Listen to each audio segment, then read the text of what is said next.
Shalom Bapak Ibu Saudara, Jemaat GPPK Karis Palangkaraya dimanapun Anda berada. Izinkan saya menyapa Bapak Ibu Saudara melalui renungan singkat di dalam program Kahanjak 777. Mari kita saat ini bersama-sama belajar dan merenungkan firman Tuhan yang ada di dalam Matius 8 ayat 23 sampai dengan 27. Matius 8 ayat 23 sampai dengan 27. Saya akan membacakannya. Di sini perikopnya adalah angin ribut diredakan. Lalu Yesus naik ke dalam perahu dan murid-muridnya pun mengikutinya. Sekonyong-konyong mengamuklah angin ribut di danau itu, sehingga perahu itu ditimpa gelombang. Tetapi Yesus tidur. Maka datanglah murid-muridnya membangunkan dia, katanya, "Tuhan, tolonglah, kita binasa." Ia berkata kepada mereka, "Mengapa kamu takut, kamu yang kurang percaya?" Lalu bangunlah Yesus menghardik angin dan danau itu, maka danau itu menjadi teduh sekali. Dan heranlah orang-orang itu, katanya, "Orang apakah dia ini? Sehingga angin dan danau pun taat kepadanya." Bapak Ibu Saudara yang dikasihi oleh Tuhan, firman Tuhan yang kita baca dan renungkan tadi adalah sebuah cerita di mana ketika murid-murid melakukan perjalanan dengan perahu mereka, dan mereka di situ juga menghadirkan Yesus.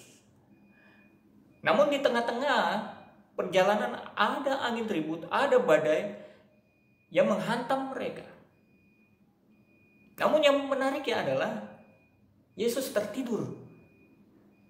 Yesus tertidur. Di tengah badai yang luar biasa, Yesus tertidur. Dan murid-muridnya sangat ketakutan. Oke, sampai di situ dulu. Dan saya mau mengajak kita merefleksikan kita semua bahwa kondisi dunia saat ini ibarat menghadapi badai seperti yang dihadapi oleh murid-murid Tuhan. Ya. Hanya badainya saat ini adalah tidak kelihatan.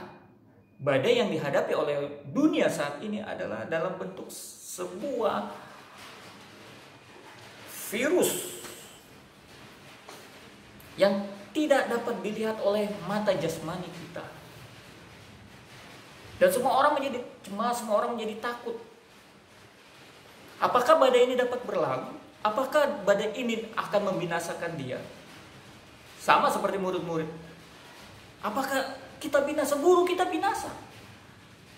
Apakah corona ini akan membinasakan kita? Ya memang sudah ada banyak korban di beberapa negara.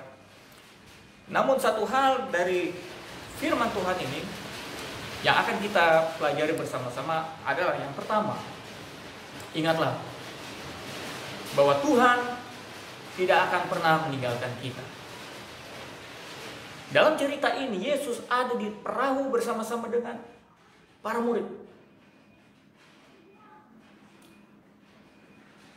Ini berbicara tentang apa? Bahwa Yesus selalu menyertai kita.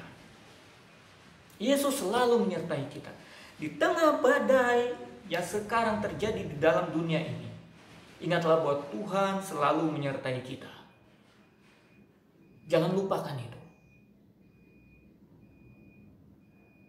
Kita boleh terus berusaha, kita boleh terus bagaimana mengupayakan bahwa pola hidup kita diubahkan untuk menjadi lebih kuat, menjadi sehat, imun kita bangkit. Tetapi ingatlah, ada Tuhan yang menyertai kita. Lalu yang kedua apa? Mintalah pertolongan kepada Dia. Sama seperti murid-murid. Meminta pertolongan kepada Tuhan. Tuhan, kita binasa. Ya, segala upaya sudah kita lakukan. Kita juga menjalankan amanat yang dianjurkan oleh pemerintah, menjaga jarak, mencuci tangan.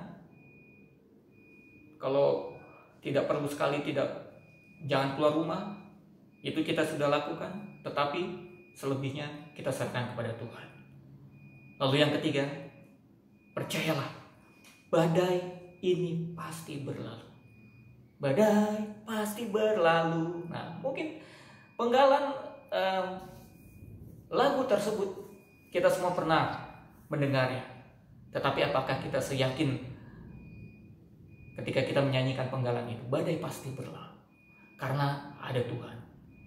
Dan kita bersama-sama selain berdoa, mari kita juga melakukan apa yang menjadi bagian kita. Tuhan memberkati. Shalom. Mari kita berdoa. Bapa di surga, di dalam nama Tuhan Yesus, hamba-Mu berdoa bagi umat-Mu yang ada saat ini. Dan juga secara luas lagi hamba berdoa untuk kondisi dunia saat ini Tuhan, di mana mereka mengalami ketakutan, mengalami kegelisahan oleh karena wabah virus ini yang begitu dahsyat Tuhan dampaknya. Tetapi Tuhan, kami percaya badai yang disebabkan oleh virus ini dengan pertolongan Tuhan pasti akan berlalu. Dan sebagaimana para murid akhirnya dapat melanjutkan perjalanan mereka, kami juga percaya kami semua dapat melanjutkan kehidupan kami dan kami akan lebih dekat kepada Tuhan. Kami bersyukur Tuhan, sebab firman-Mu berkata, mengucap syukurlah dalam segala hal, dan saat ini juga kami ingin mengucap syukur Tuhan. Dengan kondisi saat ini, banyak orang-orang yang menjadi haus akan Tuhan, banyak orang-orang yang mulai mencari Tuhan kembali, banyak orang-orang yang tadinya mengandalkan akal pikiran mereka, hikmat mereka, kepandaian mereka, harta mereka. Saat ini mereka melihat dan menengadah ke atas bahwa sungguh Tuhan, Engkau adalah jawaban akan semuanya. Oleh karena itu Tuhan, tolonglah kami semua dan biarlah kami Tuhan semakin percaya kepada Engkau. Di dalam nama Yesus kami berdoa. Amin.